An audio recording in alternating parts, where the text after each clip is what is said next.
Si Kapitana ay lang ang tunay na nakikinig. Mahal ka niya, hindi ka manlalamig.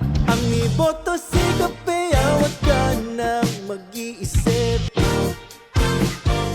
Nagpapasalamat po kami kay Kapea Lati at sa kasama niya sa mga council sa kanilang proyekto na Bancheto dahil po sa ginawa nilang libre sa pwesto, lalo sa kinita namin sa siyam na araw para sa aming mga pamilya.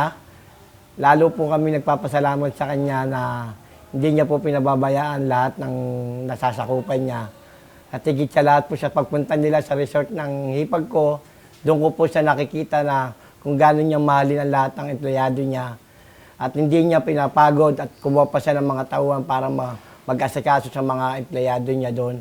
Lalo po sa mga OWA na mga presidente at mga member na nagpunta po doon na hindi nagutom at hindi napagod na pumunta sa malayong lugar na asikaso lahat po ni Kapitana Eya Lati. Yan po lang po ang masasabi ko po sa kanya. Napakabait po niyang kapitana.